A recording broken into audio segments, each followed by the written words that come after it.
Utah Business is delighted to present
Business is delighted to present the 2023 30 Women to Watch Awards, celebrating the innovative women reshaping their industries and the state. Today's event is sponsored by Key Bank, Mashoff Brennan, Digital Bytes Production and Design, Utah State University MBA, Web, American Express, Clyde Snow and Sessions, Hamlet Homes,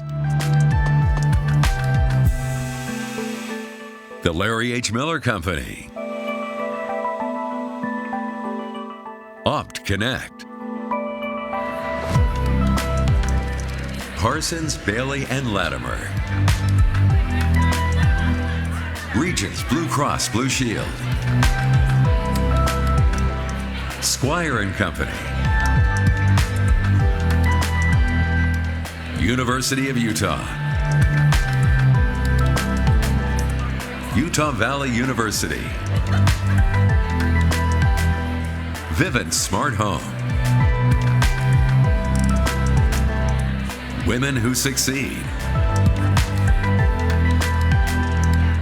Zions Bank, FFKR Architects, the University of Utah David Eccles School of Business, and the Grand America Hotel and the Grand Spa. And now, please welcome your Master of Ceremonies, Executive Vice President of Marketing and Communication with Waterford.org, Kim Fisher. All right! Woo! Look at this crowd. This is always my favorite crowd at a Utah business event because it just feels different. It's just a little bit happier. So I just want to say good afternoon.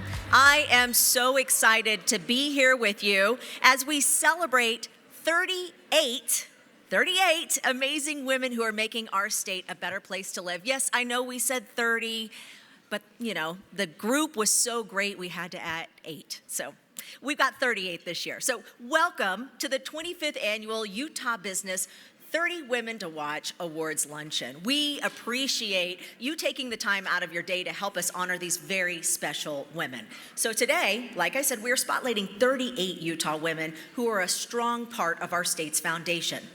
These incredible women represent the strong, vibrant community of female leaders all across Utah, leaders who are working to open the doors for themselves and their peers. But today, we're here to recognize these outstanding professionals who have seen beyond the ordinary to bring about the extraordinary in themselves as well as those around them.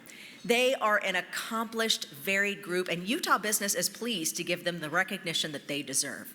Utah Business fosters connection, insight, and recognition for Utah's thriving professional community. Through events, a monthly magazine, and a website, Utah Business highlights the ideas, innovations, and people behind Utah's business success stories. This marks the 25th year that the Utah Business team has honored the Beehive State's 30 Women to Watch. So here to share more is Melanie Jones, Editor-in-Chief of Utah Business.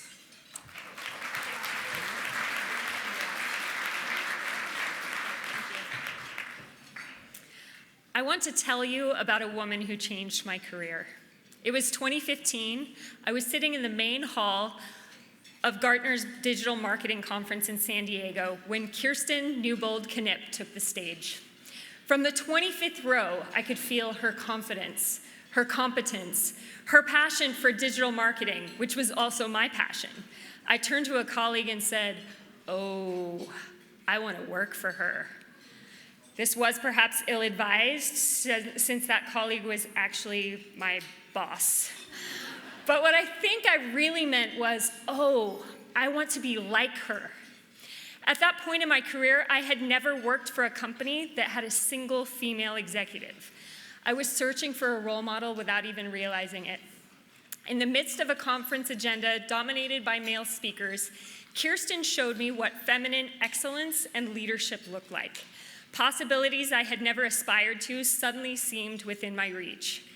It's so hard to be what you can't see, which is what makes pioneers and firsts so remarkable.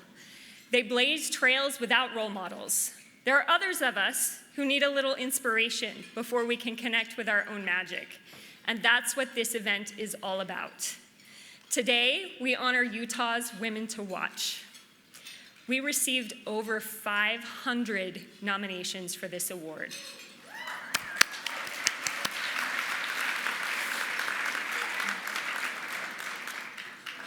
Honorees were selected by a panel of their peers. 5 of our honorees from previous years who took this responsibility very seriously, and some of them have joined us here. Aurora Taylor Rojas of L3 Harris, Belia Paz of Aerostar Media, Caitlin Eskelson of Visit Salt Lake, Madeline Becker of Ivy City Company, and Ruchi Watson of the University of Utah, and they're right up here in front. This year's honorees are executives, scientists, artists, shareholders, philanthropists, and more. Some are just starting their careers. Some have experience spanning decades. They come from a variety of industries, ethnicities, and communities. No matter your preferred flavor of inspiration, you will find it in at least one of these women today. Watch what they've done. Watch what they're going to do. And watch what we in the state of Utah become as we attempt to follow their examples. Before we get going, I want to thank our presenting sponsors, Mashoff Brennan and Key Bank. Our beautiful VIP reception was provided by FFKR Architects. Thanks also to our premier sponsors, Digital Bytes Production and Design, Utah State University MBA, and Web.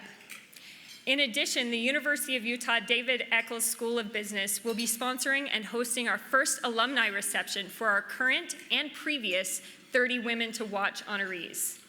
The video and photo shoots were sponsored by the Grand America Hotel and the Grand Spa. Thanks as well to our primary sponsors for supporting these women today. Without these contributions, it would not be possible to host an event like this. It would not be possible to produce a magazine like you see in front of you. While we know these incredible honorees would work just as hard without the recognition, we love putting them in the spotlight. They inspire our community, and they deserve a red carpet moment. We have a few other projects coming up that I would like to share with you. At Utah Business, we will be recognizing this summer Utah's 50 fastest growing companies, calculated by a combination of revenue growth and total revenue. We have partnered with Squire to vet all the numbers for us. If your company is currently experiencing fantastic growth, get your applications in because they close May 25th. Next, in July, we will be publishing an extra issue of Utah Business Magazine, and Dr. Susan Madsen from Utah State University will act as our guest editor. This special issue will explore the best practices of Utah's 100 Companies Championing Women from the Governors in Utah initiative. The articles in this special issue will cover topics like pay equity, childcare, and return to work programs. You'll get a behind-the-scenes view of what our Utah companies are doing to create great work environments for women. It's going to be an incredible issue, and we still have a few partnership opportunities available. And now, I'll pass the mic back to Kim. Congratulations to this year's honorees. We are so excited to celebrate you today.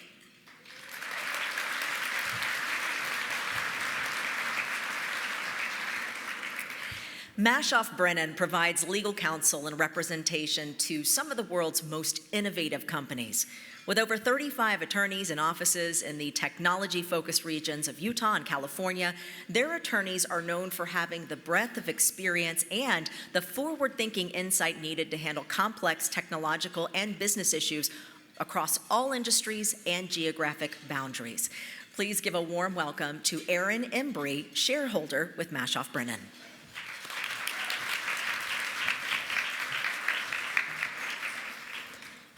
Good afternoon, everyone. My name is Erin Embry, and I am an intellectual property attorney and partner at Mashoff Brennan. On behalf of Mashoff Brennan, I'd like to join Kim and Utah Business to welcome all of you to today's exceptional event. It doesn't happen very often in my industry, and especially now in the world of work from home, that I find myself in rooms or even at tables where women outnumber men. It is truly inspiring to be surrounded by so many accomplished, hardworking, and groundbreaking women today. We are all in great company. The number of accomplishments and achievements by this year's honorees, whose work spans a diverse array of industries, is a remarkable feat. And on top of their own individual successes, our honorees have also worked to advance diversity, equity, and inclusion in the workplace for others. Each woman shattered norms to get to where they are today and are continuing to pave the way for the next group of women leaders and trailblazers. The further I get in my own career, the more I find the importance of female friendship and the extensive support system that comes with it. In a room full of women, someone is bound to know the answer to a problem or at least have gone through a similar experience. And that's why events like today's are so special, not only to celebrate the victory and achievements of other women, but to give us the chance to meet and connect with others and to learn about the obstacles others have faced and how they were able to overcome them. Working together and building upon the experience of others allows us to grow and achieve so much more. I think women can often get trapped in a scarcity mindset, that there's only enough room for one woman, whether it's in a social setting or in the workplace, and that we need to compete with other women for that one hypothetical spot. I have found myself guilty of this at times, but try to catch myself when that happens. Shifting to an abundance mindset in comparison allows us to create long-term goals that are not only beneficial to ourselves, but also for those around us, by focusing our thoughts on bigger ideas that can create more opportunities and space for others. The successes achieved by our honorees have not only propelled themselves into positions of power and change, but are making it easier for those fortunate to follow in their footsteps. To those we are recognizing today, thank you for the hard work and determination that you bring to the workplace and to our community. Congratulations to you all.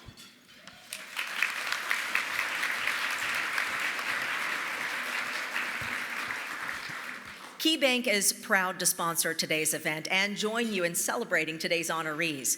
Supporting women in all facets of their lives is part of the culture at KeyBank. With programs like Key for Women, KeyBank is helping women reach their dreams of owning a business, gaining access to capital, and receiving support along the way. KeyBank strives today and every day to recognize the accomplishments of colleagues and clients. Please welcome to the stage one of KeyBank's many talented branch managers, Whitney Turner.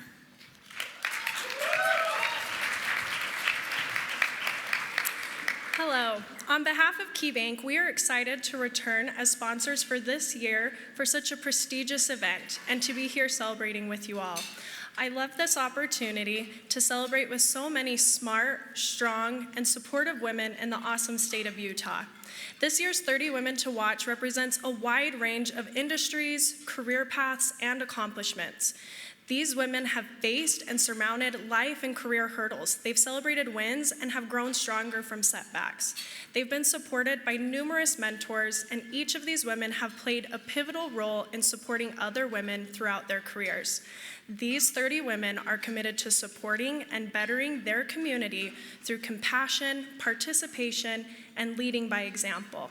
At KeyBank, we are dedicated to opening doors for women. One of the biggest barriers women in business face today is access to capital.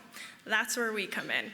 We have been financing women-owned businesses for well over 50 years. We created Key for Women, our community network of professional women, specifically to support the financial progress of entrepreneurial women. Through the program, we offer customized financial services, a nationwide speaker series, and networking events. And most importantly, capital to help women start and grow their businesses. I am proud to work for a company like Key, where supporting women in business and in all facets of our lives is a part of the culture. It is also my pleasure to be standing here before you all as we applaud this year's 30 Women to Watch, and every woman who works tirelessly in her profession, in her home, in her community, day in and day out. Congratulations to our honorees on this well-deserved recognition.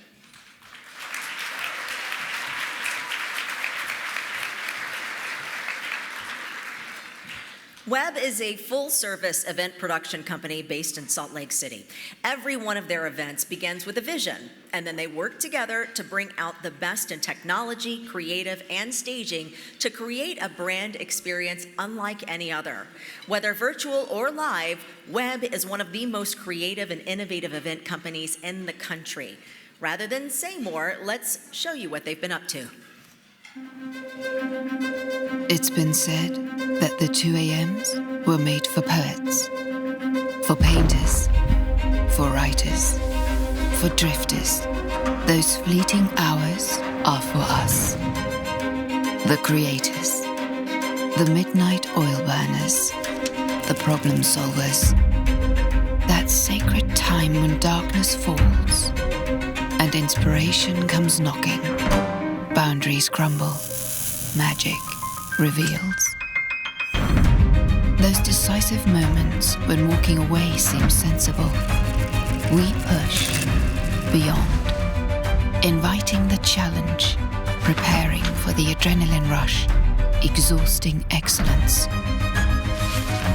We didn't stay up all night to be mediocre. We stayed to be extraordinary.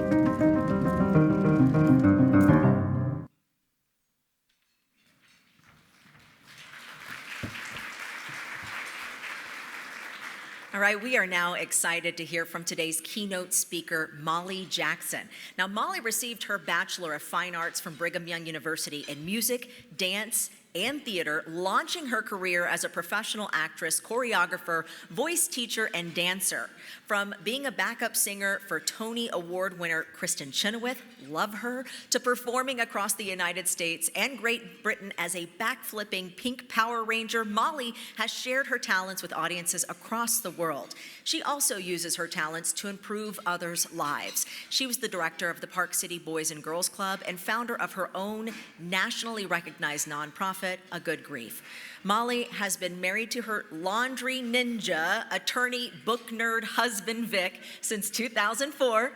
Great description there. And you can find them hiking, biking, and skiing along the trails in Park City, where they've lived for 18 years. She's also the mother to 3 insanely wonderful humans. Please join me in welcoming Molly Jackson to the stage.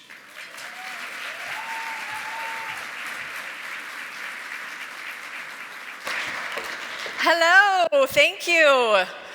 I hope you guys are enjoying your meal. It's always fun to talk when people are eating. Not really, but that's okay. If you want to pay attention to your salad more than me, that's a choice that you can make. So I'm going to take you guys on a little adventure tonight.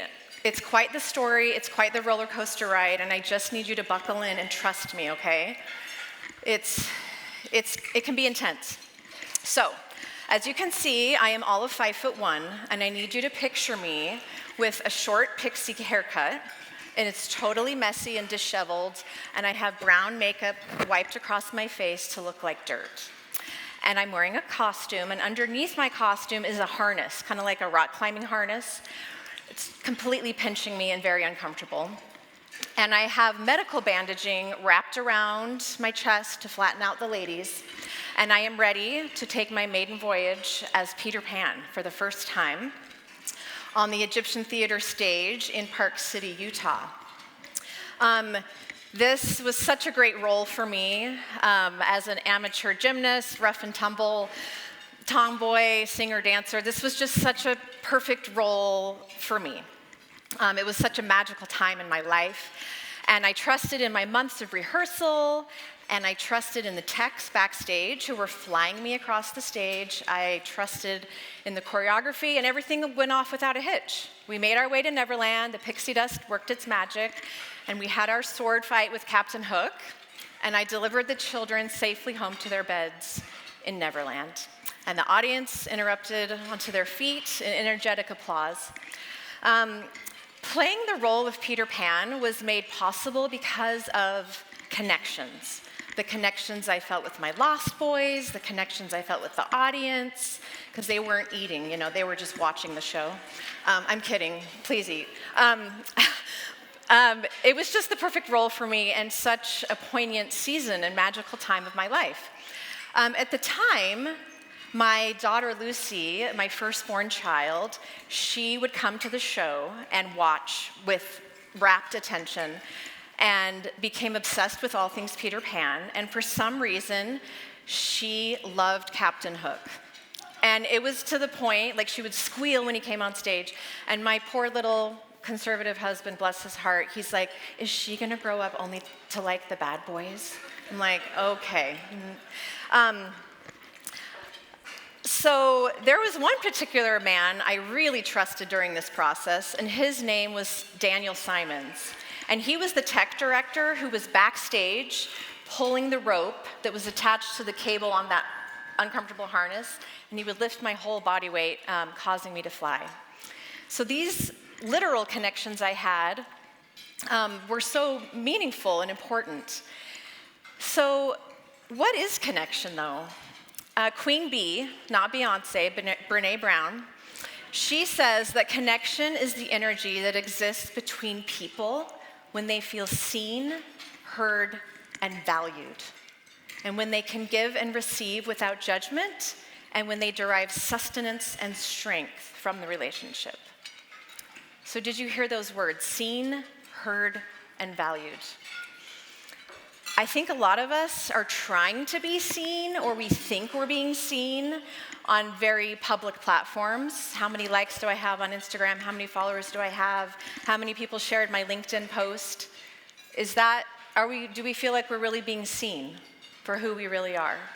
And what about being heard? We are spouting our opinions on Facebook. We're trying to be heard. We're drawing lines in the sand. I actually found out about a Facebook group called Park City Bitch and Complain. And I'm like, I really hope those people are feeling heard. And what about valued? Do we feel like we're being valued? As far as what the world really values, I can tell you guys, those are commodities, right? Those are the top traded commodities in the world. And we value those things. I'm sure you know what they are: gas, gold, oil, silver. These are top hot commodities that our entire civilizations are built on. But what I want to offer you guys today is that the commodity that we are most in need of, that we are starving for, and that holds the most value is truly the commodity of connection. Authentically feeling like we are being seen, heard, and valued, and that our clients and customers and friends truly feel seen, heard, and valued for who they really are. Why is this so important? Well, there's a researcher named Emma Sapala, and she has shown us the dangers of low social connection. That doesn't mean like, oh, I only have 2 friends. It doesn't matter how many friends or connections, it's the quality. Look what happens. We're at a greater risk for suicide. It is worse for our health than smoking, high blood pressure, or obesity. But look what happens when we have high social connection. I mean, even our genetics are improved.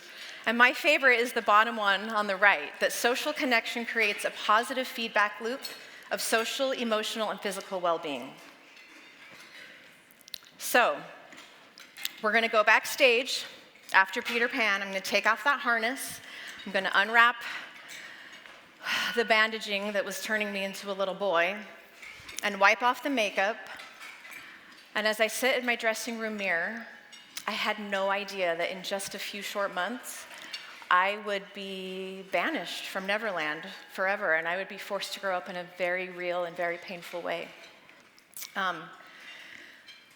It was a beautiful spring day in Park City after a long winter, and I packed up my little Tinkerbell, my little Peter Pan loving daughter Lucy, and we made our way to church. And I remember being so proud of myself because I had sliced up an apple and prepared these snacks, and we had made it on time, and we sat down, and she was being insane. 2-year-old toddler tantrum. You may have read about it in the history books, like the Great Tantrum of 2008. It was bad. And she was interrupting the whole meeting. So we left, and I'm like, we're just gonna leave early. She would not be consoled. So I put her in her car seat, and I thought, you know what, she might be hungry. Maybe this will calm her down. So I turned back and I handed her this Tupperware of sliced apple pieces. And right when I went to turn the key in the ignition, I could hear her choking. And I raced out of my car. I yelled for my husband across the parking lot. He ran to us. He began administering the Heimlich maneuver, and her big blueberry eyes just locked with mine, and this look of panic just washed over her face. Luckily, there's a fire station right next door to our church building. So my husband raced there with Lucy in his arms, and he banged and banged and pounded on that door, but the firemen actually weren't there. They were out, I believe they were grocery shopping. And someone called 911. I laid on the cement in shock. Eventually, a life flight helicopter landed, and they whisked my daughter away. And it truly was as if Daniel, who'd been flying me across that stage, just cut that rope, and I just plummeted to the stage floor. And just when I thought I couldn't fall any further, 4 days later, I held Lucy in my arms as they wheeled us down the hospital hallway, and there was a yellow line on the floor that I was not allowed to cross. And they said, when we get to that line, you have to say goodbye. And I handed her over. Her kidneys went to a 35-year-old father with 4 children, and her liver went to a 6-month-old baby girl. And as I begin to blog and share and process, the question we get asked the most is, how do you survive this? It was not pretty. It has not been pretty. And the only word that comes close to describing that is that it's just unspeakable. But as I begin to speak my unspeakable and share my story with authentic vulnerability, I forged connections that were so beautiful, like I've never known. So if you want to create more of this commodity in your life that everyone is starving for, that the people you work with and live with are starving for, you have to find the appropriate moment and the appropriate person to be able to speak your unspeakable. Being heard is so close to being loved that for the average person, they are almost indistinguishable. Thank you for letting me speak my unspeakable. Now we're all connected because I've shared that with you. And it's been my honor. Just yesterday was 15-year anniversary since Lucy passed away. And I actually, one of the firemen from Park City, I saw here tonight. Okay, I know that's a lot. Take a deep breath or 15 bites or whatever you want, but it's gonna get better. Thank you for listening to my unspeakable. The second way that you can create more connection in your life and in your business is to use your gifts to be a gift. I want to tell you guys about this woman named Jenny Towery. She has blonde hair like mine, about my length too. It's actually a little more blonde, and then it's like bigger. Like you need to rat it, you need to add a bump it, and some hairspray, and please, you have to envision this, okay? Now, Jenny is one of 8 children, and 5 of the 8 children born to her parents were born with a very rare genetic disorder called Wolfram syndrome. And Jenny watched and helped while her parents lost and buried 5 children. And on the 4th or 3rd day we were in the hospital with Lucy, Jenny showed up to the hospital with a perfect little burial dress that she had sewn herself. It was the perfect size. She didn't ask us if we wanted her to do it. We didn't even know what the outcome would be, but Jenny knew. She had done this 5 times. Now, this is a woman who built her own home. She's a main purchaser for R.C. Willey. She does woodworking. She has so many gifts. And in that moment of my complete despair, she used all of her gifts to be a gift to me. So I don't care if your gift is spreadsheets, which to me is insane and amazing because my brain shuts down if I see a spreadsheet, or numbers, or if your gift is cooking, which I hate to do, we all have so many gifts, and when we use them to be a gift to others, we create beautiful connections. I was not joking about her hair, you guys. So not only did Jenny make that burial dress and help plan the funeral and the luncheon, she saved some of the fabric from Lucy's burial dress just in case I might have another little girl someday so that she could make a blessing dress. So here she is with my second daughter, Zoe, and I told her one day, I said, Jenny, I know why your hair is so big and so blonde. Because people don't really want to talk about it to her. They're like, what is up with that? But I was like, I'm going to tell you. And I really believe it, as dumb as it sounds. I think it's because she has to hide her halo. She used all of her gifts to be a gift to me. Please don't overlook your gifts, no matter how small you think they are. They can be a gift to someone else. Neil A. Maxwell is an old guy that I like. And the story of Christmas, he talks about the Star of Bethlehem in the sky.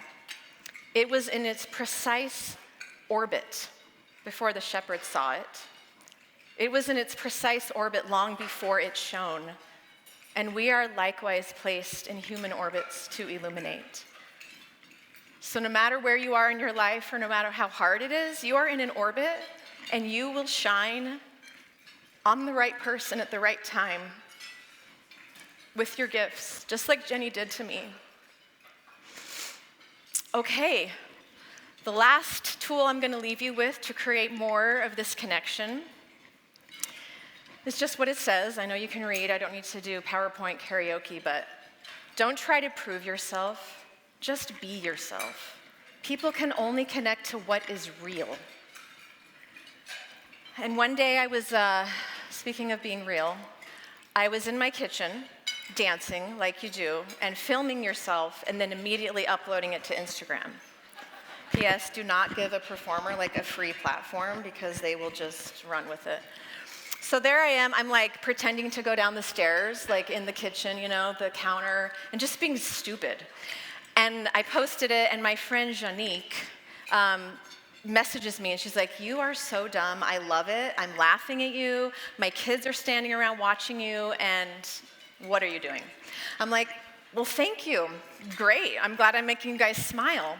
So I'm like, you know what, I'm gonna post another story of me dancing and being dumb, and I'm gonna dedicate it to her, and I'm gonna tag her, and hopefully it'll make her kids feel cool or whatever. So I did.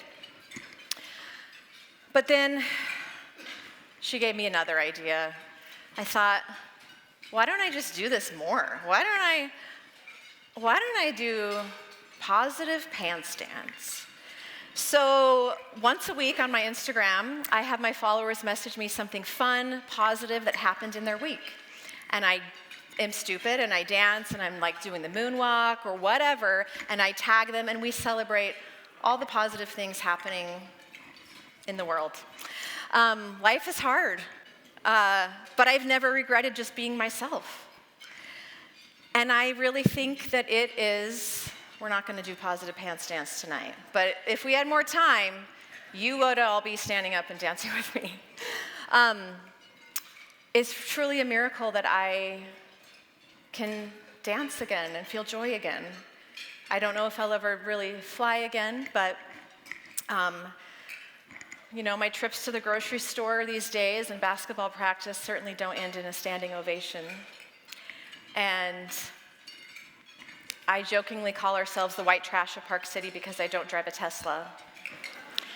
And my sweet kids thought our Toyota minivan was a Tesla, and I'm like, yeah, who am I to correct them? We did have another little boy after Lucy passed away that we named Peter. And then you saw Zoe there earlier with Jenny in the blessing dress. But I just feel like my life is so rich, beyond compare, because I feel so wealthy in the authentic, beautiful connections that I have made with other people. And I believe it is something that we are all starving for. We want to be seen. We want to feel heard. We want to feel valued for who we are. And that's something we can offer our customers, our family, and our friends. And I have no doubt that is what many of you 38 women being honored tonight do. And that's probably why you were nominated. It's such a valuable gift you give others. So thank you for having me. Please try to remember how valuable, how healing, and transformative authentic connection with others are. Speak the unspeakable. Use your gifts to be a gift. And don't try to prove yourself. Just try to be yourself. Thank you so much for having me.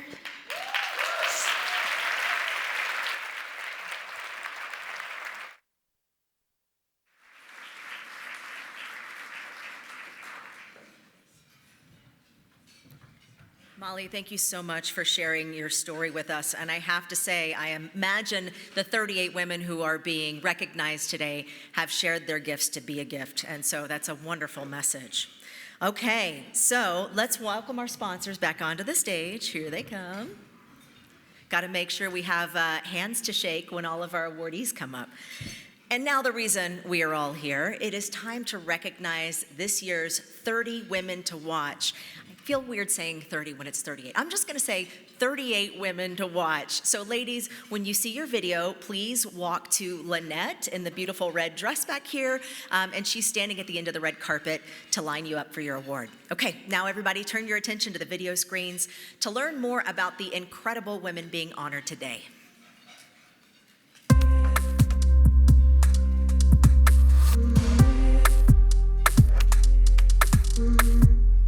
When I was 18, I wanted to work with juvenile youth in the secure facilities, also known as like juvenile prison. In my career and in my life, I would like to accomplish real change.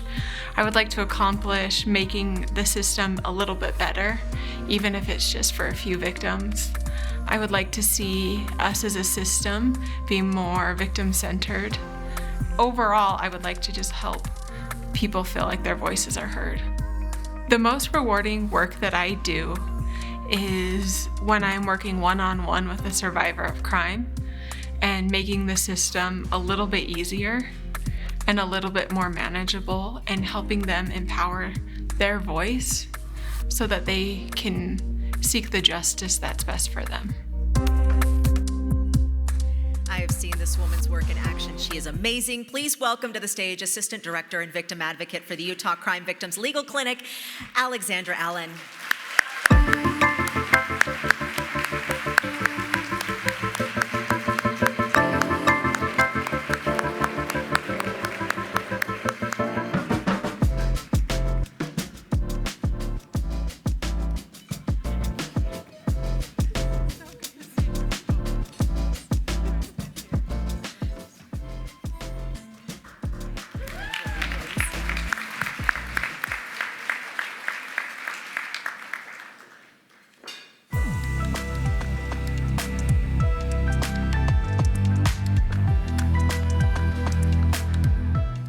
The thing that I'm most proud of is that I'm a brain tumor survivor. This happened not even 5 years ago, and I was diagnosed with a golf ball-sized brain tumor. The surgery was very invasive and intense, and my recovery was also very intense and long. As I look back, there are things that I learned through that process about me that I could not have learned any other way. And that's when I really discovered what I have inside of me to overcome the hardest of things that we have to sometimes face in our lives. And I've been able to channel that in my business and as an entrepreneur and as a female in tech in Utah. I just really feel like there isn't anything that I can't do. Please welcome to the stage Brenda Anderson, founder and CEO of JIPE.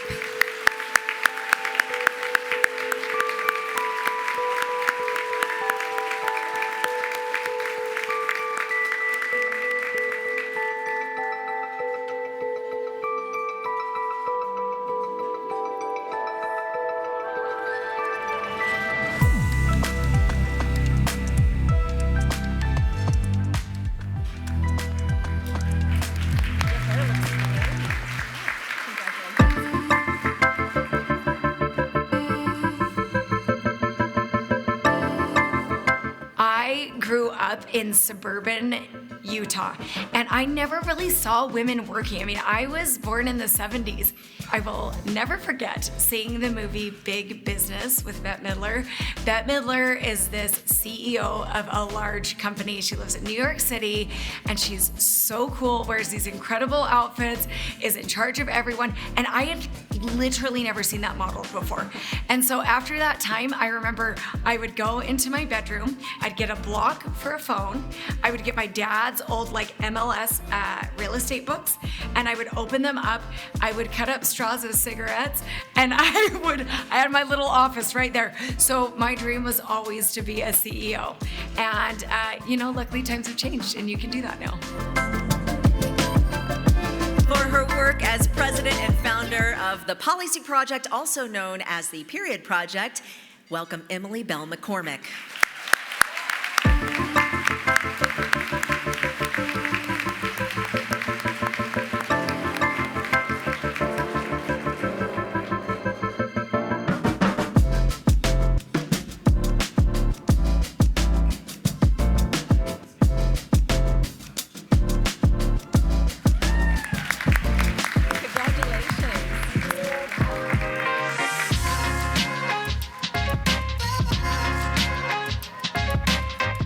I created Women's Best Life University because as women, society teaches us that our value and our worth is all based in how we look and how we serve all those around us.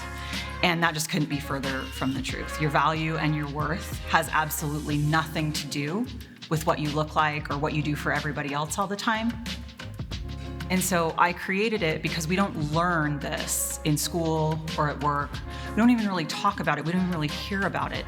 And I really wanted to provide this empowering and life-changing information to women because I believe that if we can teach women that you are valuable and worthy just because you were born, just because you are who you are, I think we can change the world. Fantastic message. Please give a warm welcome to the CEO and founder of Women's Best Life University, Katie Blommer.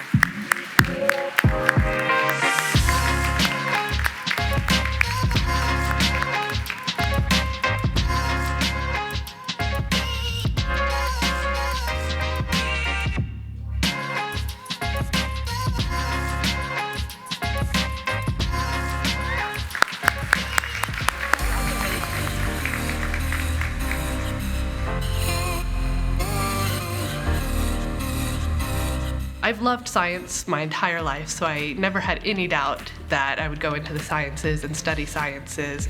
What I really loved about looking at nutrition and aging and the links between those are things that affect all of us, and impacts and improvements can improve lives for all of us as well.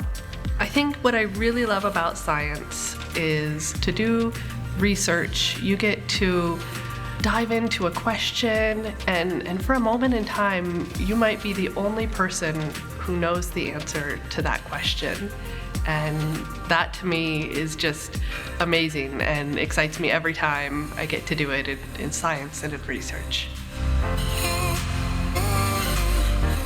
Let's give a warm welcome to Rachel Brewer, Executive Director of Research and Development of USANA Health Sciences, Inc.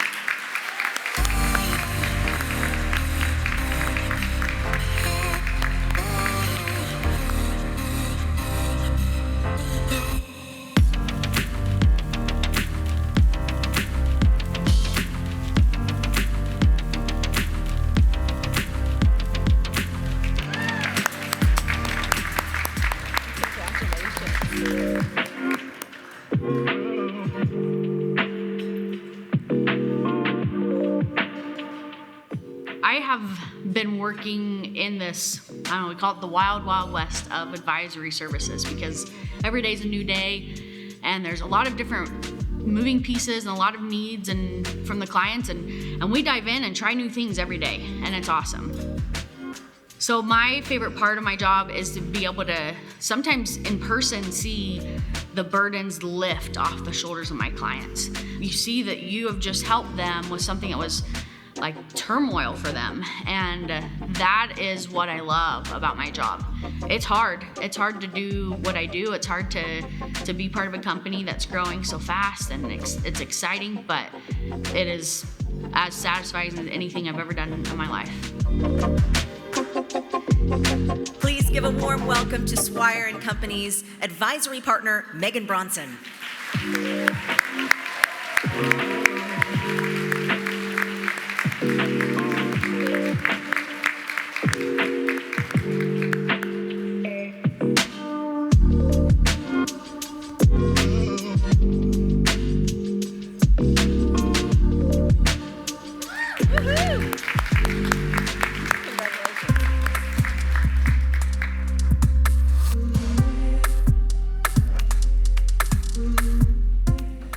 I wanted to get into business, but I wasn't quite sure what and how. And for a long time in my career, I wanted to be a psychologist or a social worker. And when I came out of college, I worked with kids at risk youth and really was so proud of the work that I did that I felt like I could go bigger and do something different. And so now working with policy and making policy and laws and working with our government officials on changing things not only impact those youth that I was working with, but our communities as a whole. The advice I'd give to my younger self is to show up, and it always works out. There are often times, especially in Utah, when I look around and I'm the only woman sitting at the table. It's it's full of men in the boardroom. And I think, wow, should I be here? And the answer is absolutely yes. You need to be there. Absolutely, yes is right. Please welcome to the stage Ginger Chen, Vice President of Public Policy and Government Affairs for the Salt Lake Chamber.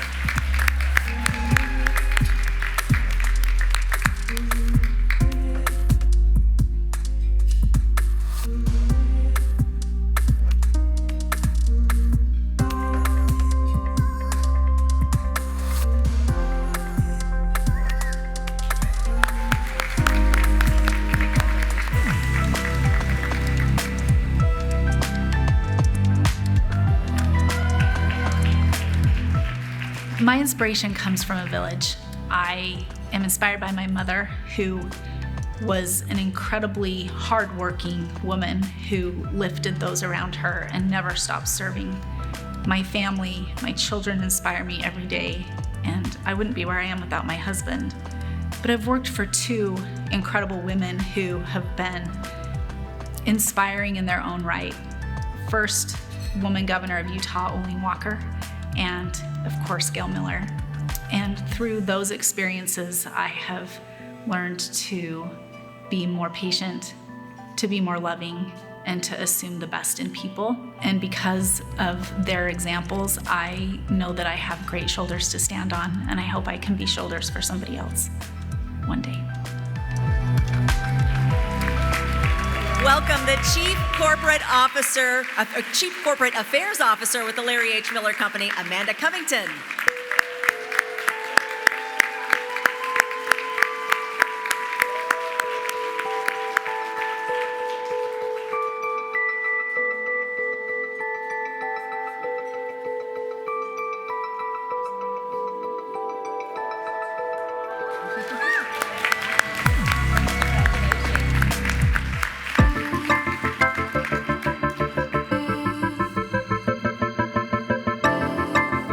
The most fulfilling part of my job is working with youth who are in state's custody and on the prison pipelines and helping them realize that they can change their pathways and they can change their criminogenic factors to reimagine themselves as a healthy, happy adult. The type of person that inspires me is someone who has been through something really tough, something really traumatic, and has turned that tragedy into a triumph. I appreciate people who understand the place and the role that victimhood has when we've been victimized, but also values the survival all the way on to thriving. I love hearing a good story of like the underdog wins. I love working with women and men and powerful youth who are not letting their circumstances define them, but rather are defining themselves despite their circumstance. Accepting the award today on behalf of Meg Gila, please welcome Sherry Long with Disrupt Utah. Looks like she's not here. Let's give May a hand anyway.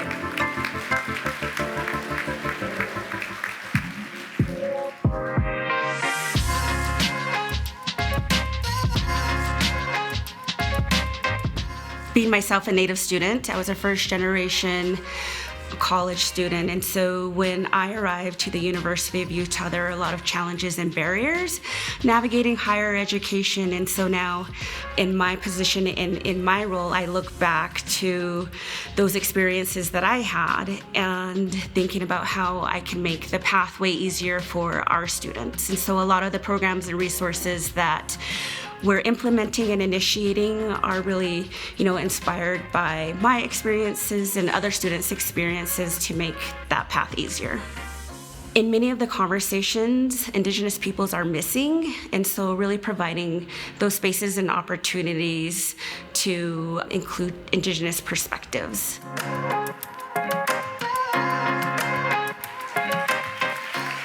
Please welcome from the University of Utah, the Director of American Indian Resource Center, Samantha Eldridge.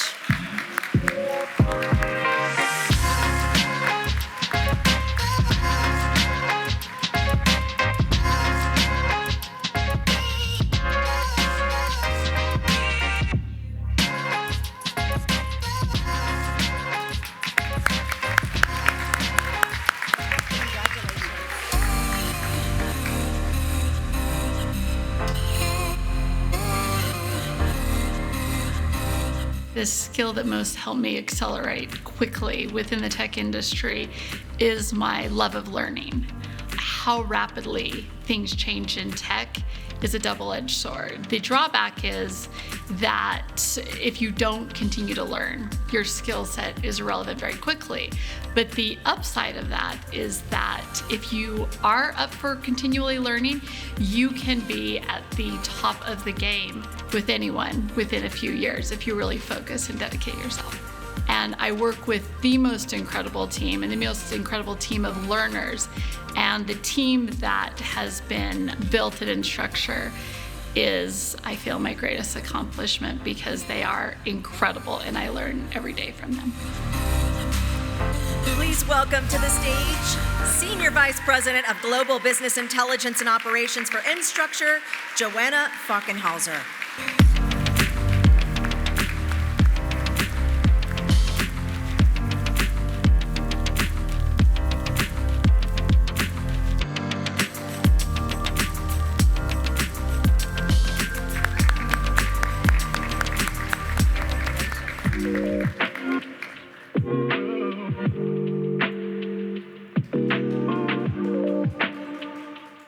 I think in my life, my mom and dad inspired me the most. My mom and dad have really worked hard for me and my brother and my sister, and they provided everything that we needed, as well as just loved us the way we needed to be loved. They broke cycles of intergenerational poverty in our family. What they've done and how I've watched them be great role models and teach us about duty and integrity, and it really is the reason why I do the work that I do today. And they are literally the inspiration for everything that I do. Please welcome Melissa Freigang, founding executive director with Weber Prosperity Center of Excellence.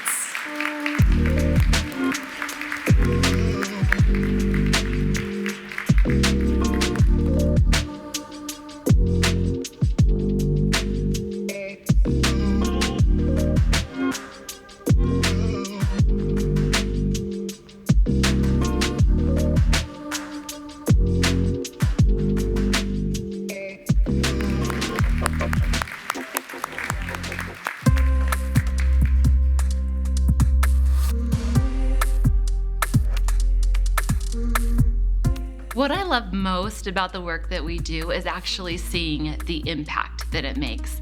For all of these companies that are willing to explore the benefits of diverse teams, they're seeing that in profits, in new revenue lines, in just many different ways within their organizations.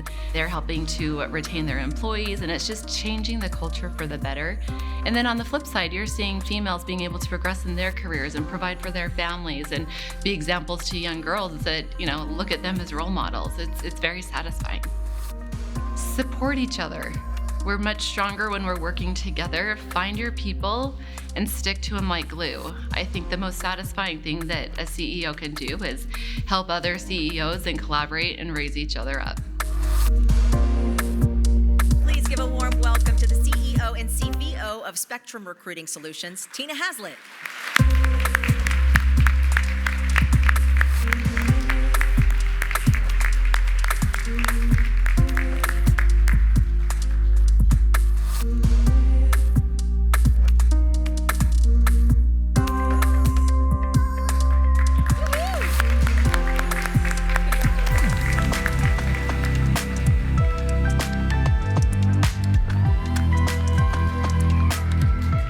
When I was younger, I wanted to be the President of the United States. I was regularly told that I would probably grow up and be a lawyer, so that tells you I was probably a little bit lippy to those around me, but I had strong opinions, I had a strong will, and I wanted to change the world. And as I grew up, I found different ways that I could do that. The most rewarding thing about my job is seeing students' lives transform through education. It empowers them to become the very best version of themselves. It also changes generations. So we see students come in, we see it impact their life and then the lives of their children, sometimes their parents. We even have parents and children who graduate college together. So it's one of my favorite parts of the year is just seeing the joy on everyone's face when they walk across that stage, get that degree, and then launch into their new life. Congratulations and welcome to the stage, Tara Ivey, Associate Vice President of Inclusive Excellence at Utah Valley University.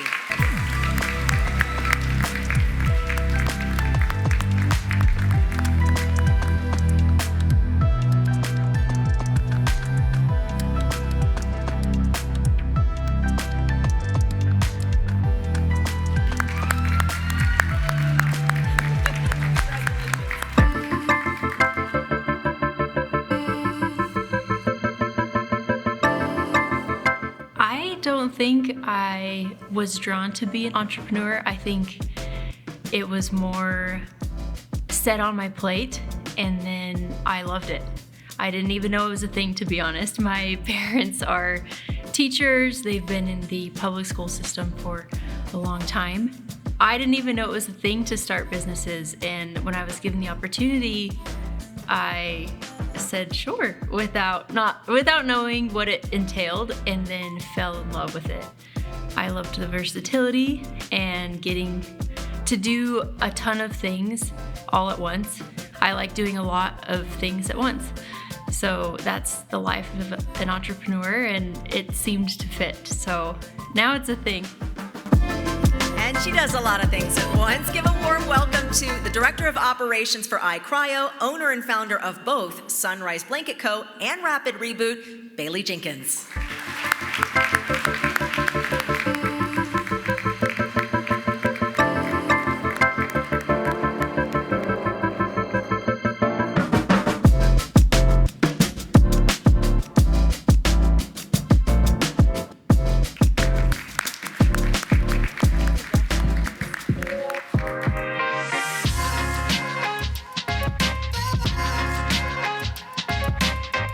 I actually started out as a photographer and videographer, and that's what I went to school for. My dream was to be a documentary photographer for National Geographic, but I'm happy where my life has gone, and being more in the creative space, the design space, is amazing, and I feel like I'm thriving here, so it's been great. I belong in any space that I want to. I used to be so worried and intimidated that I wasn't educated enough or I wasn't smart enough to be in these spaces, but I quickly learned that nobody really knows what they're doing, and so it's okay to learn alongside everybody. Wonderful insight there, Annie. Please welcome to the stage Annie Johnson, Creative Director of Ethic.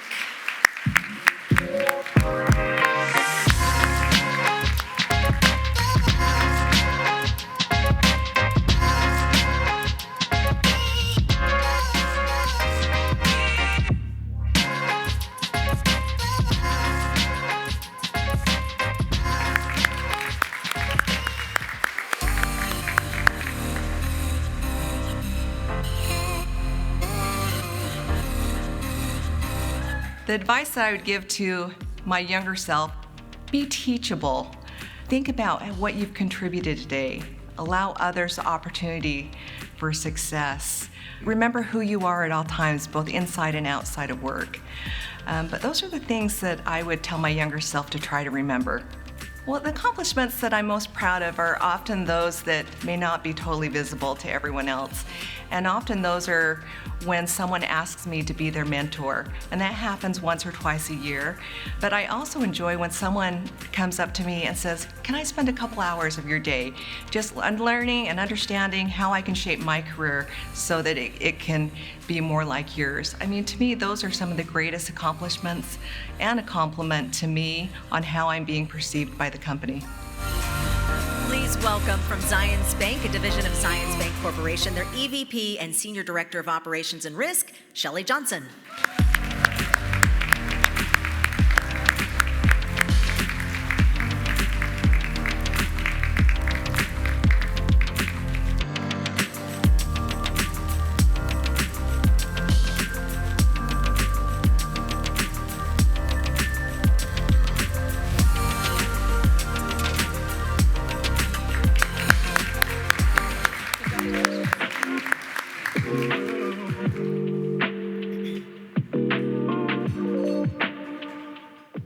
At the Collard Foundation, there are so many parts of my job that I love, especially trying to make systemic changes in our community, in our country, in our world.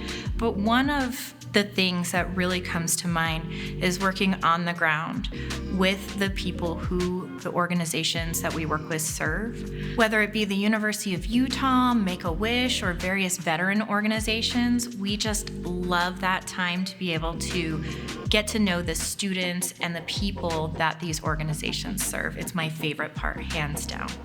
It's been an incredible journey to watch the women in this community rally together and lift each other up, network and communicate and change policy and systems. I get inspired by those stories every day.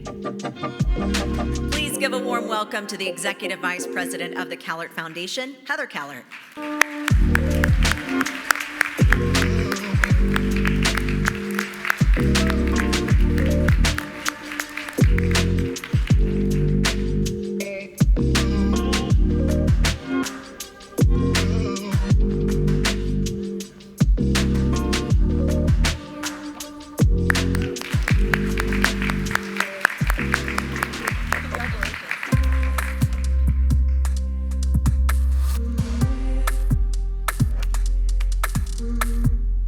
I really enjoy solving problems.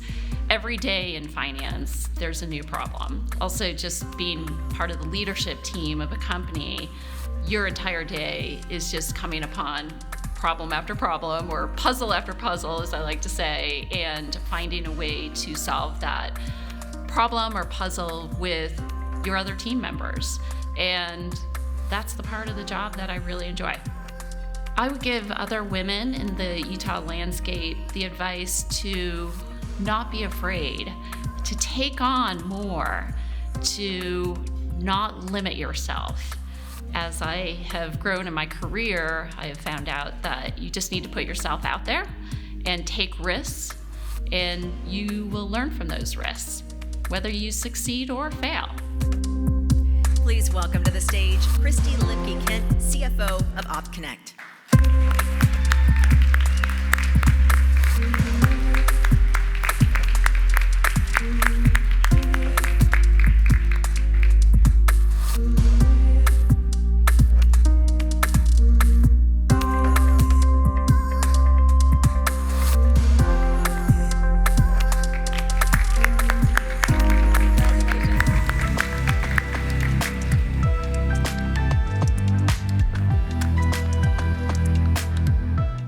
What it drew me in to start Inc. Against Cancer was to be able to make a change in the community and bring resources to individuals that they may not have. And we started this just bringing together artists of all mediums and raising funds. And so we continue this to be able to make a change. Life is a roller coaster. There may be ups and downs as you're going, but there's always a light. Sometimes it takes a little bit to look for that, and there's always hope and believe in yourself, because I think it's so important. There's so many people that they may not believe in you, may push you down or laugh at your ideas or your dreams. Just have the hope is important. Please welcome to the stage Hildy Koenig, President and co-founder of the Inc. Against Cancer Foundation.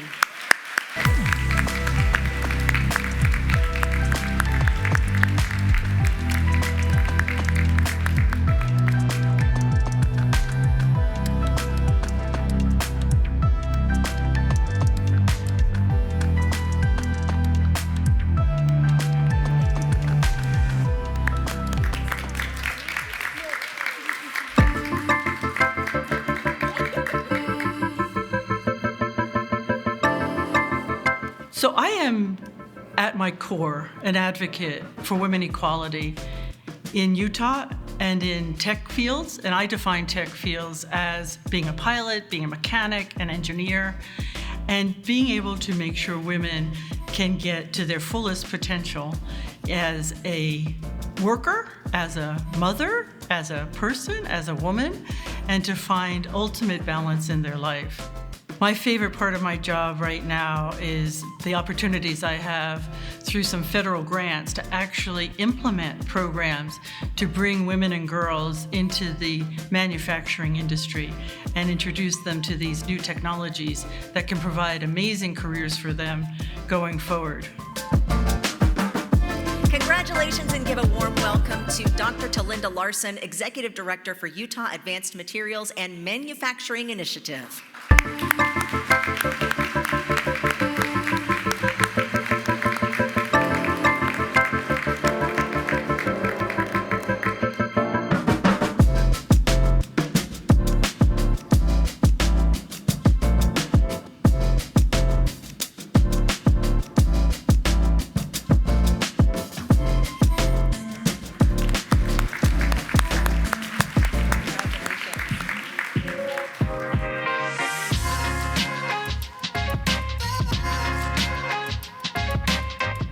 So I first became interested in water because I started as a raft guide, and so I kind of guided in rivers all across the West, and it was just very interesting to kind of be there and in the space and be with the people, but also just kind of understand that day by day the conditions we were in would change, and I was kind of really curious why. And so that kind of led me to be more interested in kind of the water management and what's happening. So from that, I kind of got interested in just more of the policy behind water, and I actually came to Utah to do water law, specifically to come to S.J. Quinney College of Law for water. I've been really able to be involved in a couple really impactful projects. Water banking is one that we're working on. I've been able to help with legal strategies for the Great Salt Lake. So kind of a good broad swath of different kinds of water use and trying to put all the pieces together to kind of come up with solutions that work for the most amount of water users. Welcome to the attorney, director, and shareholder, co-chair of Natural Resources and Water Law Practice Group with Clyde Snow and Sessions PC, Emily E. Lewis. All right.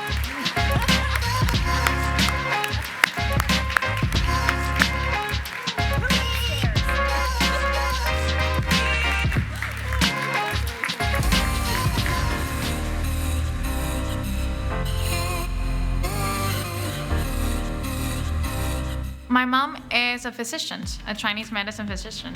I saw her save lives. I always wanted to save life. I wanted to go to med school because I want to be a doctor like her. But then I realized, well, I need solid research to show people solid evidence to show why nutrition is good. There's something that is just not there, is missing in the industry. And I think I want to fill that gap. I'm also proud of that I went from a high school drop off to be a PhD. I raised 3 younger kids as I'm doing this. I did not compromise my role as mom or a role as a scientist. I do both. Please welcome Lavender Lynn, postdoctoral researcher with Brigham Young University.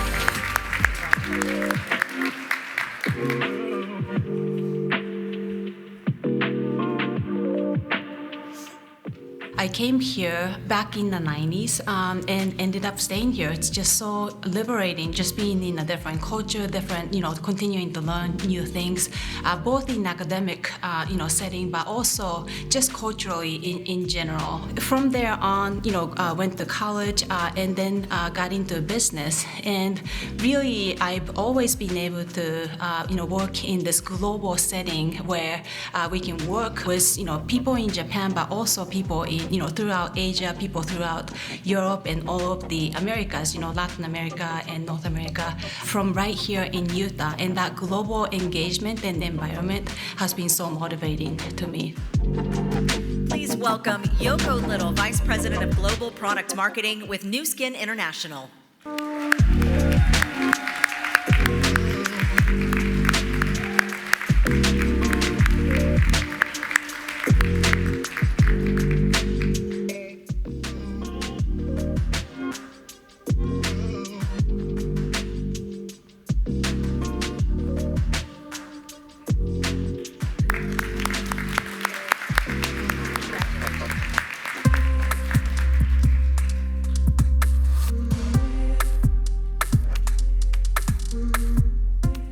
wanted to be a doctor.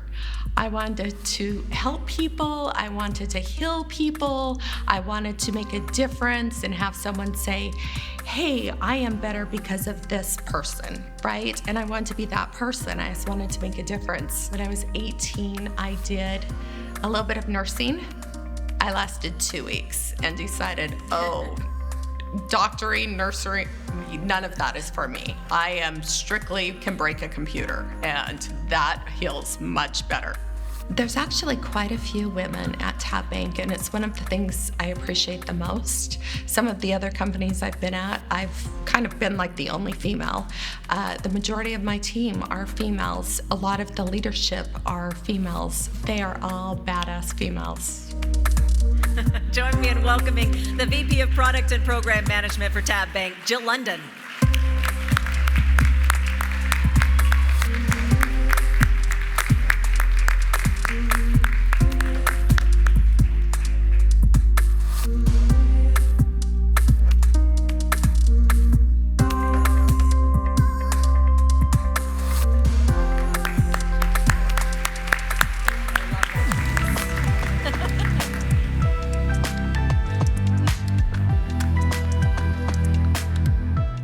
So I come from a family that ran a small business, and my mom is part owner in an auto body, which is male dominated. And so I watched her navigate that, and that has really shaped me into truly believing that it doesn't matter, what your background is, you can accomplish your goals, and if you set them, you can accomplish them. So that has been big in shaping my beliefs on my career path.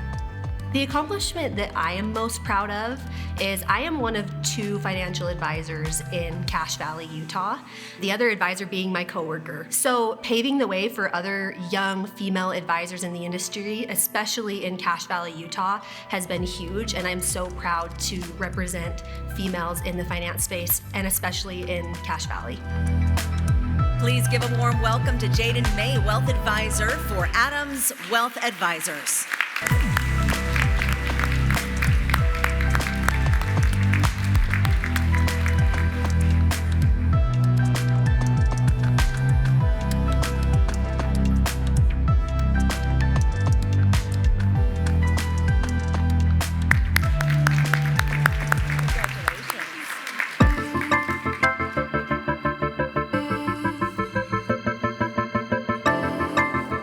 I've wanted to be a physician for most of my life, and I enjoy helping others.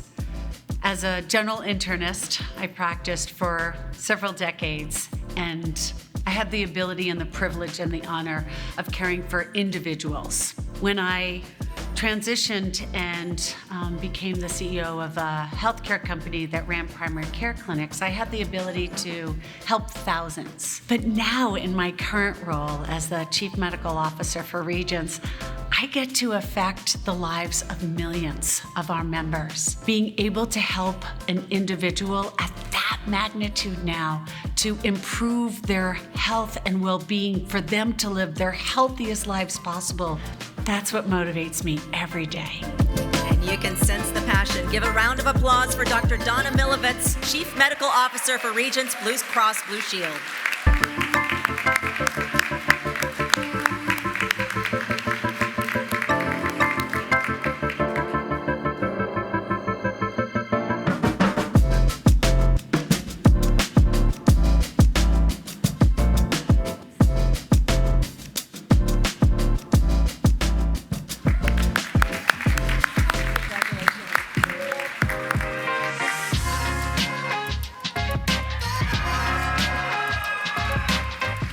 As a working mom, I think the biggest lessons learned out of that would be it's okay to not always have balance, and you have to be okay with that. There's sometimes that your work life will take more time, and sometimes that your home life will take more time. I think, though, for me, it was finding the right place for me that would allow me to have both of those successfully and not feel guilty. I think I always wanted to be in marketing. I loved planning events or being involved in social circles and service. I think that all of those things are encompassed in the role that I play today I think I'm living out exactly what I thought I would do. Welcome Hamlet Homes owner and VP of Marketing, Tammy Osmark.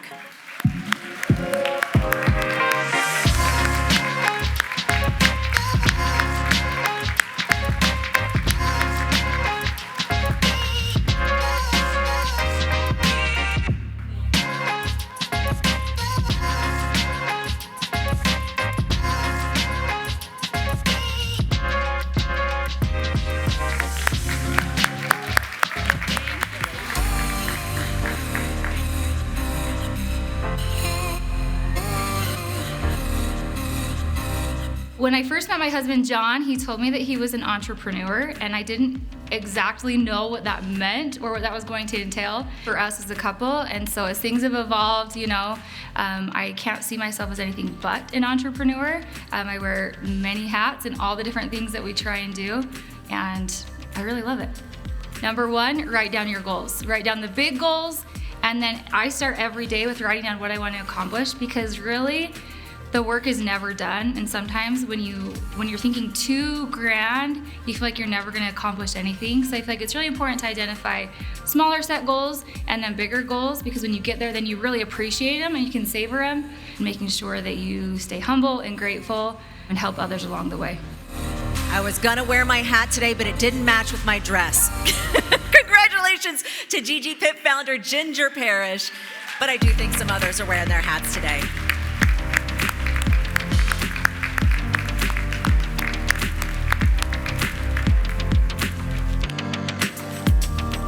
I did like how you said you're a woman of many hats. That was pretty funny in multiple ways.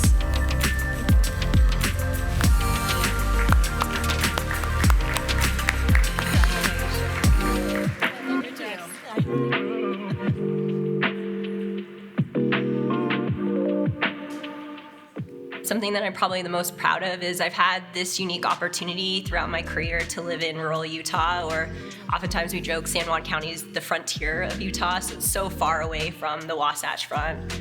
One of the accomplishments, really something probably both an accomplishment and something that I'm still working on, honestly, is building bridges and networks for community members, community leaders, being able to dive deep with those partners and to bring all of the different stakeholders, regardless of their backgrounds, regardless of their varying opinions, helping them come to the table, see the contrasting views that they might have, but also helping them to realize that at the end of the day, we all have similar interests, and if we can come to that common ground, then we can move forward regardless of the varying opinions and differences that we might have.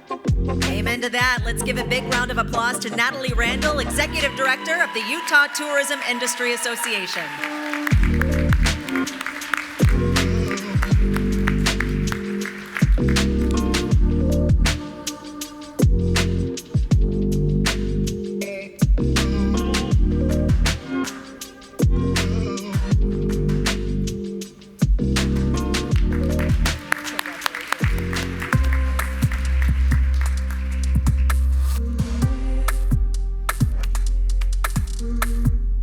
I have had a bit of an unusual path in my career, but the common theme around all of it has been entrepreneurship. So my dad is an entrepreneur, my brother's an entrepreneur, and I've worked with entrepreneurs all throughout my career. And so as I look at the common thread, really championing entrepreneurs has been all throughout, helping them find ways to build and grow their companies. To women in the Utah business landscape, I would say to really get to know those people around you. Take an interest in others and their stories. Learn about them as a person, and don't do it to gain something. Do it to really just understand that individual, because I feel like we have something to learn from every person we interact with. My network has really opened up opportunities for me, and that's been through these genuine relationships that I've been able to build over a long period of time. Now let's invite up the EVP M&A Diligence and Integration for Brandless, Tara Rosander.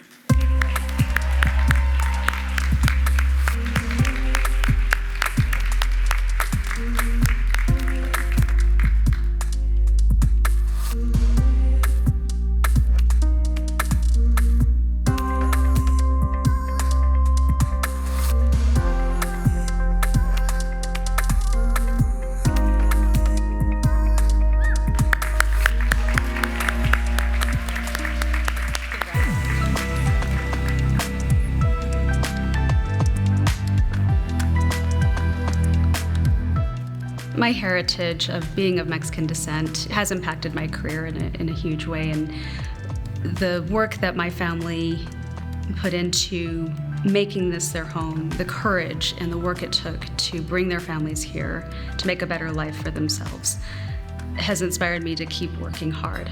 A lot of my ancestors were migrant farm workers, and remembering their hard work, their struggle, their back-breaking labor they put in to make a better life for their children reminds me that what I'm doing is building on that work that they did. Every day I strive to be a little bit better, a little better version of myself than I was the day before, to make the ancestors proud. From Parsons, Bell, and Latimer, welcome Nicole Salazar Hall, shareholder.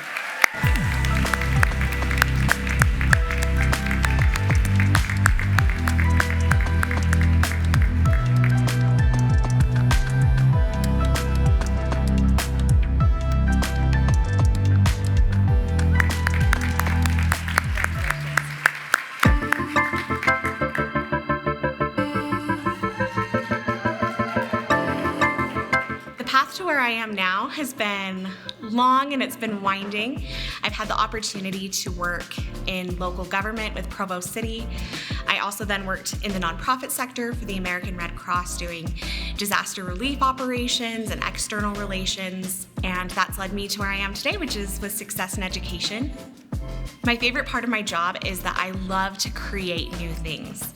With the foundation, Success in Education, that I currently work with, I've had the opportunity to create a women's leadership program for high school and college-aged young women, of developing the curriculum, of really frameworking what resources are most needed by young women in Utah. And it's something that I've really enjoyed and has brought me a lot of purpose. Congratulations to Mallory Santa Cruz, Director of Programs for the Success in Education Foundation.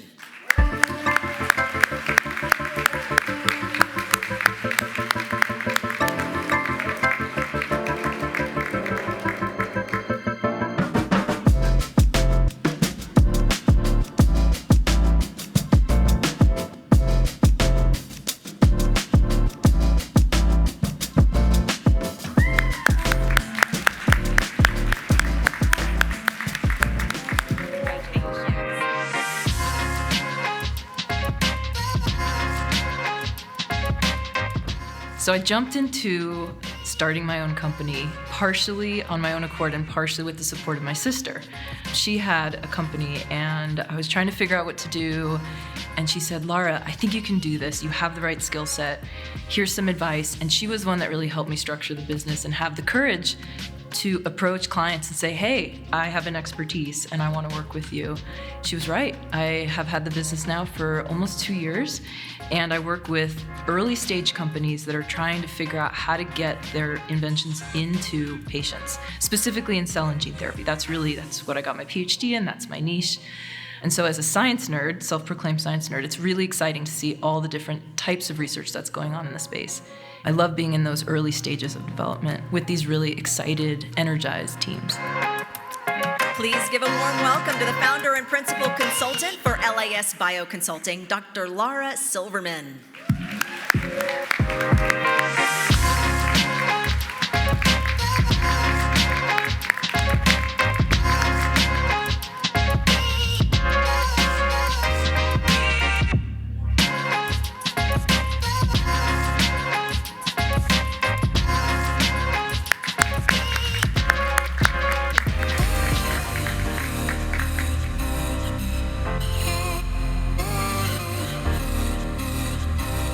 I actually was able to look back through records from my preschool days and see that what I said I wanted to be as a small child was a scientist. And by the time I was 18, I was actually working in a bio research lab at Stanford University, essentially looking at fruit flies and dissecting them and really doing research on genes that fruit flies and humans have in common and how that impacts fruit fly disease progression and as well as human disease progression.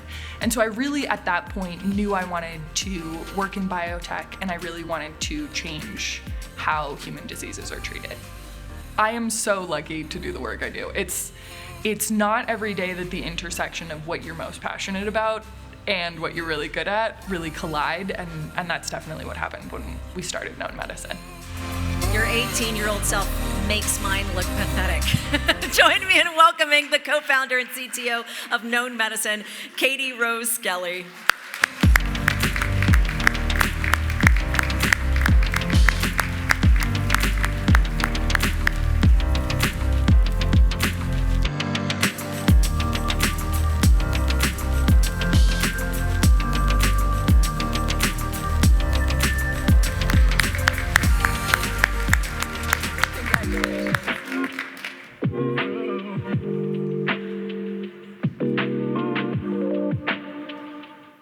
After college, I was working at Deer Valley Resort in the sales department and really enjoyed that because I loved skiing. But then I realized that numbers scared me, and I thought I have to tackle this thing that might stand in my way someday. So I enrolled and got an MBA at the University of Utah. And directly after that, someone shared my resume, and next thing I knew, I was working in a tech company. At first, I thought, how am I going to do this? I've never written a line of code in my life. But I realized really quickly that I was very good at listening to engineers and asking good questions and then translating what they were saying. And I really enjoyed that ability to go learn and understand new things that had been just completely foreign to me. Love learning every day something new by being part of this tech community. Give a round of applause for Wendy Steinle, Chief Marketing Officer for Domo.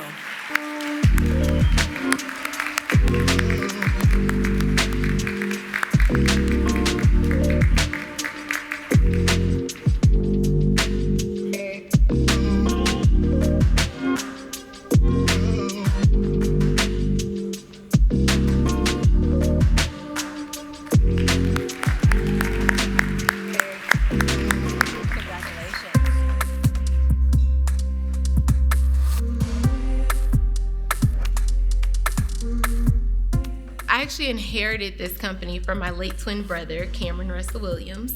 And when he passed away in 2021, I had the opportunity to really see the magic of what he created, but also see that in order for it to continue and really have an opportunity to go to market, it needed leadership and renewed belief in the product. And so I stepped up and raised my hand and said, I will be the one to lead this forward. When I think about my journey, my mother's journey, my father's journey, everyone has really found and stepped into their purpose, their passion, and I'm really proud of that. And then last but not least, I'm proud of myself. This is scary, this is hard, but I'm doing it anyway. There's no test like the test of your own leadership. The world will constantly tell you what's impossible, but when they do, that's their barrier, not yours. Dang right, girl. Congratulations to the CEO and founder of Blended Studios, Inc., Morgan Russell Williams.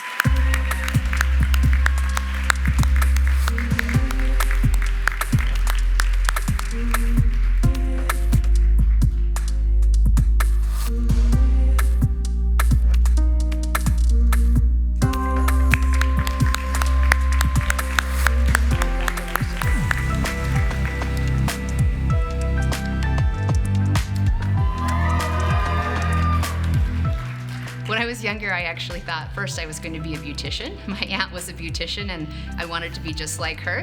And then I thought I was going to be a marine biologist. And then I thought I was going to be a lawyer. Turns out none of those things came true, but I got to use some of the things that I learned through kind of going through that exploration to bring that with me today in my current role as the head of HR. So one of the most important things I've learned across my career is the importance of bringing people along with me as I've been able to grow in my position and in the scope of responsibility that I have. I have the opportunity to bring people into the company through talent acquisition and then grow and develop people not just in my team but across the entire company. And I've had many people that report to me directly today that started with me 9 years ago and have grown through the process with me. Let's bring our final honoree to the stage, Kim Whitman, SVP of People and Culture from Vivint.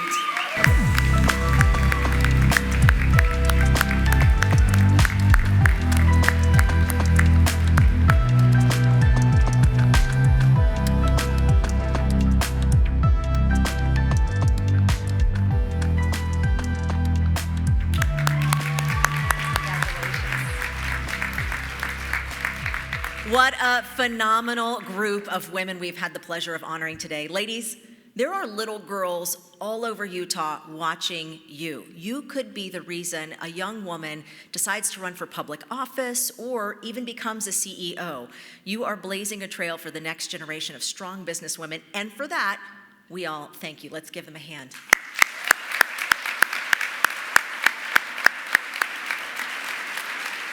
All right, now it is time for our $250 Grand America gift card giveaway. Thank you to all who participated in visiting the exhibitors and the reception area. So now we get to pull a name out of the bowl. Let's see who it is. Don't hate me if it's not you. I can only pull out one. All right, let's see. Congratulations to Anna M. Vasquez. Anna, come on up to the stage and get your gift card. And before you leave, we do have a few housekeeping items for you. So as an attendee today, Utah Business is offering a complimentary 1-year subscription. You have a QR code in the center of each table that's going to take you to that registration. And as a reminder, your parking is paid for, so if you didn't get a voucher when you check in, make sure you go to the table out there and grab one before you leave. A Utah Business staff member can give you that as well. So we also, finally, like to do our part in recycling. So if you would, that name badge that you have, leave it on your table or at the registration table so we can take that from you. Again, congratulations to the 2023 38 women to watch, and thank you all for your support, all the sponsors, all the family members, and celebrating these incredible women.